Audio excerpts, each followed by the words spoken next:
On the 4th of May 1912, a Saturday morning, the New York Times ran a story on page 10, not the front page, page 10.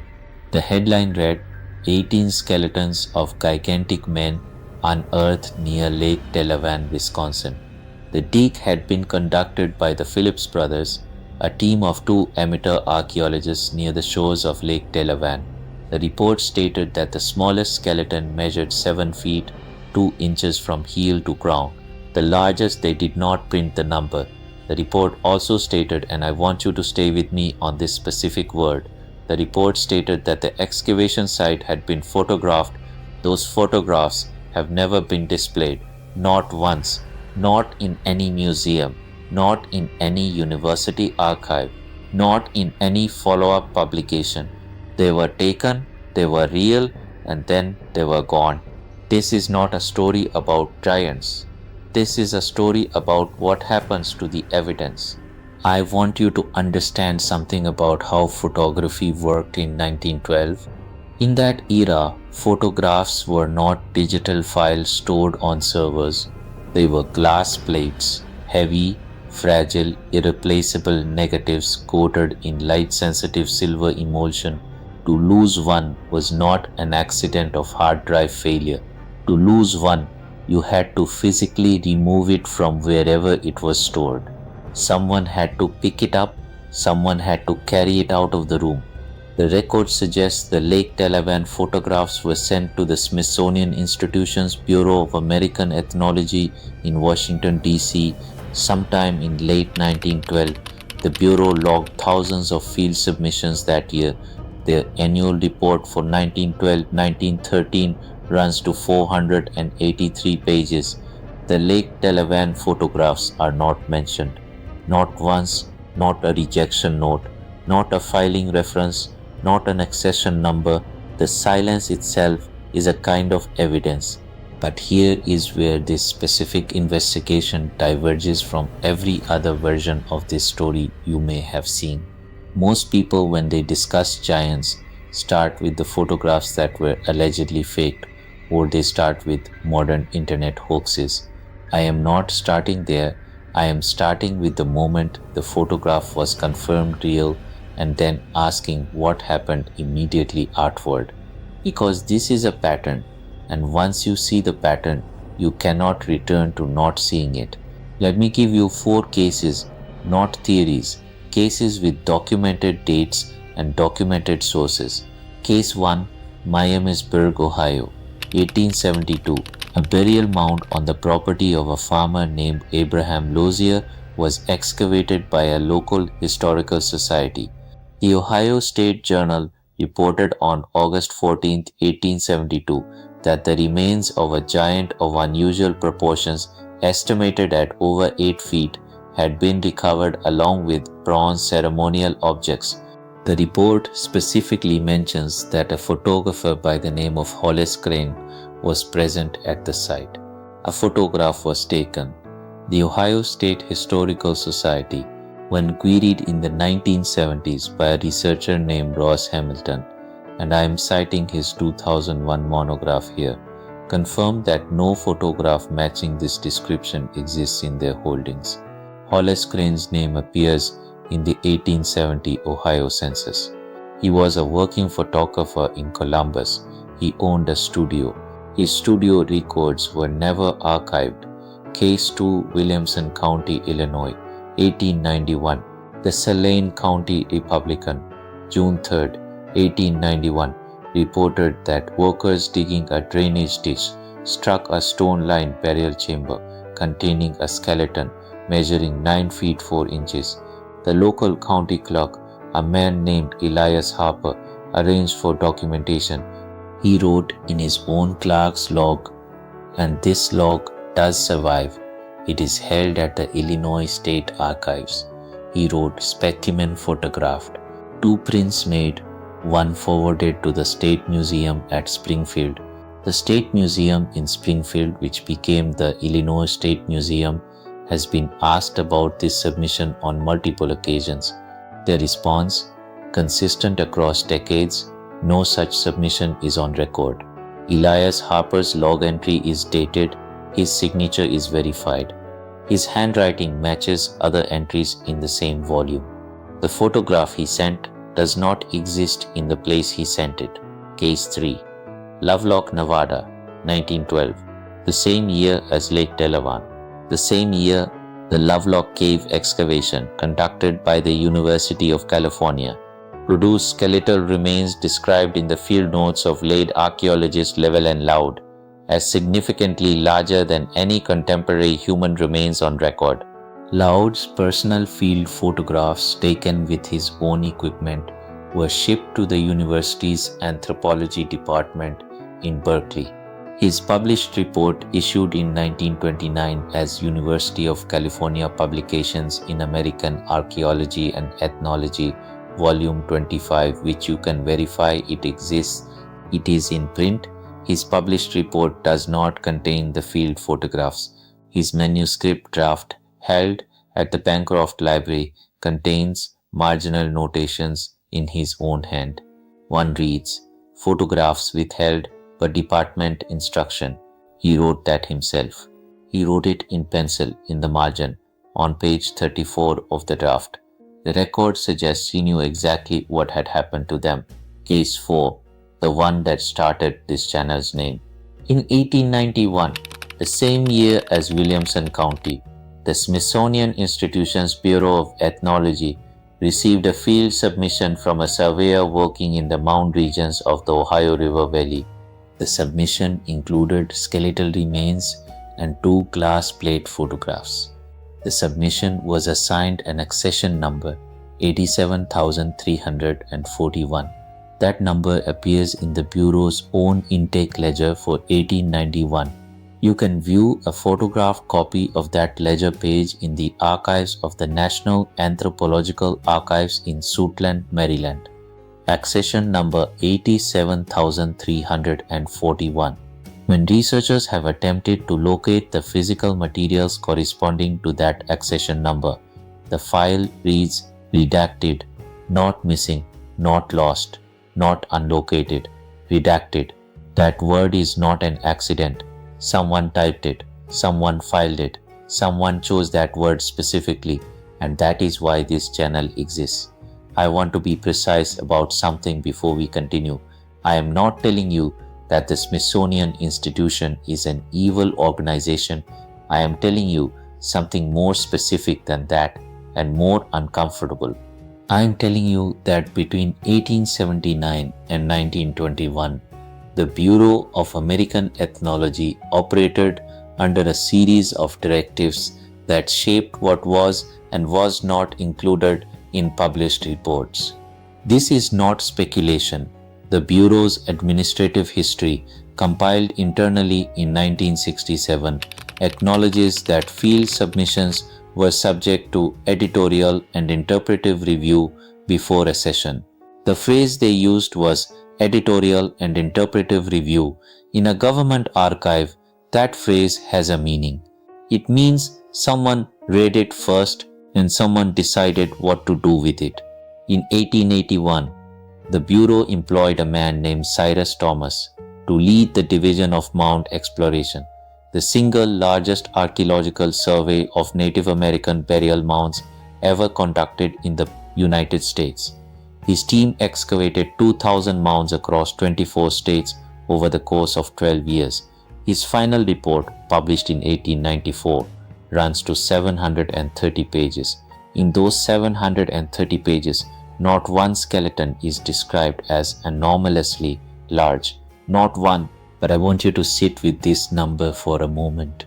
The field notes submitted to the Bureau from Thomas's team, the raw, unedited field notes, contain over 400 individual skeleton descriptions that were not included in the final published report.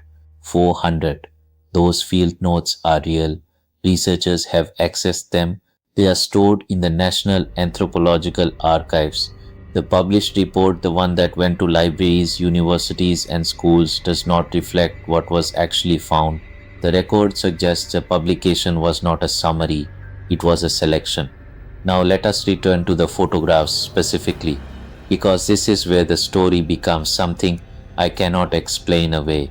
Between 1880 and 1920, there were at minimum, and I am working from newspaper archives, not from conspiracy websites, there were at minimum 34 separate newspaper reports in the United States that described the discovery of large skeletal remains and specifically mentioned that photographs had been taken. 34 reports, 34 photographs mentioned. Of those 34, I can account for the location of 0 original photographs, not a small number, not most of them missing, all of them, every single one. The newspapers still exist, the dates still exist, the names of the photographers in some cases still exist. The photographs do not. Now I want you to think about this statistically for a moment. Photography in the 1880-1990s was expensive. It was deliberate. When someone hired a photographer to document an archaeological find, it was not casual. It was intentional. Those glass plates were treated as valuable records. The casualty rate for ordinary glass plate photographs from that era in institutional collections is approximately 20-30% based on archival studies published by the Society of American Archivists, 80% survival on average. For archaeological finds specifically documented in newspapers, the survival rate is higher because multiple copies were often made. The survival rate for photographs of anomalously large skeletal remains from this period, 0%. That is not a coincidence. A coincidence does not achieve zero. I want to give you one more specific case, the one that I keep coming back to. In September 1897, a man named J.N. Deart, a member of the West Virginia Geological Survey, submitted a report to the Smithsonian regarding remains found during a railway excavation near Moundsville, West Virginia. The Moundsville Burial Mound, the Grave Creek Mound, is the largest Athena burial mound in the United States. It still exists. You can visit it. Dehart's submission letter, which is held in the National Anthropological Archives, Document Group 7, Box 43, Folder 8, explicitly states, and I am quoting directly, I enclose here with 2 photographic prints of the remains as found in situ. The largest specimen measured at time of recovery 7 feet 9 inches from crown to heel. I respectfully request the Bureau's assessment. The letter is dated September 14, 1897. The response from the Bureau dated October 3, 1897 also survives. It reads, your submission of the 14th ultimo has been received and reviewed. The material has been logged accordingly. No further correspondence is required. Logged accordingly. Not, thank you for the photographs, we have filed them. Not, the photographs have been assigned to our collection. Logged accordingly. That phrase is bureaucratic for, we have decided what to do with this. The photographs, Dehart enclosed 2 physical prints mailed in an envelope in September 1897 are not in box 43. They are not in any adjacent folder. They are not listed in the box inventory. Someone opened that envelope.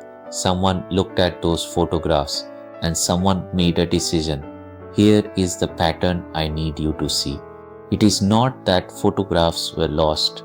It is that photographs were mentioned first in letters, in field report, in newspaper accounts, and then were absent from every institution they were sent to. The absence is always downstream of the submission, which means they arrived, they were processed, and then they were removed from the accessible record.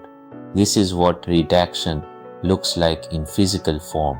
You cannot black bar a glass plate photograph, but you can remove it from a filing box. You can reclassify it. You can mark the folder, no materials on file. And then when someone asks, 100 years later, the answer is honest. Because by the time someone asks, it is true, there is nothing there. The redaction happened in 1897. The empty folder in 2024 is just the echo of it. I want to stop the investigation for a moment and speak to you directly. If you have been watching this channel, or if this is the first video of mine you have found, I want you to understand why I named it Tartaria Redacted. Not Tartaria Revealed, not Tartaria Uncovered, Redacted, because what I keep finding in every direction I look is not hidden treasure. It is not secret knowledge waiting to be decoded.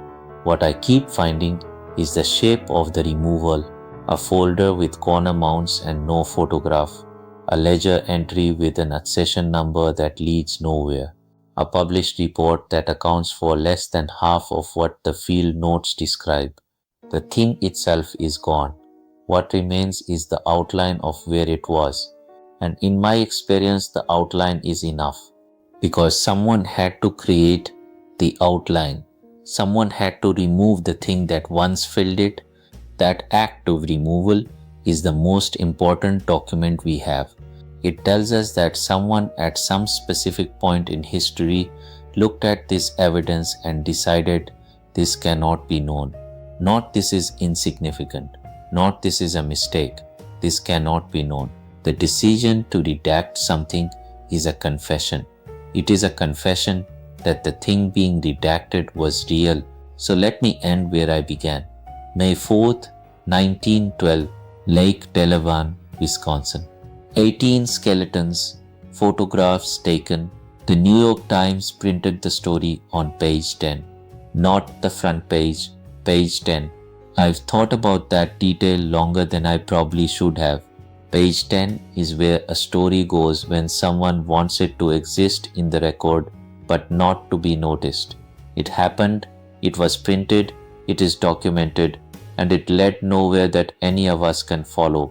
The photographs, wherever they went, were taken by someone who was standing in a field in Wisconsin in 1912, looking at something with his own eyes that his own hands then photographed. He saw it, he recorded it, he sent it forward in time for us, and we never received it. I cannot tell you what was in those photographs. I cannot tell you why the accession number 87,341 in the Smithsonian's own ledger reads redacted in a file that was never supposed to be publicly accessed. I cannot tell you why 34 newspaper accounts across 40 years all describe photographs that none of us have ever seen. What I can tell you is this: the people who made these decisions in 1872, in 1891, in 1897, in 1912, they are gone now. They cannot be asked, they cannot be held accountable. All that remains is what they left behind. The folder with no photograph, the ledger with no note, the published report with 400 missing field entries. The silence itself is a kind of evidence. And once you see this pattern, the shape of what is missing, the specific and deliberate outline of the removal, you cannot return to not seeing it. The question I keep asking myself, and I leave it with you today, is not what were they hiding. The question is, who decided we didn't need to know? And more importantly, what else did they decide the same way? I'm going to keep looking, and I'll see you in the next one.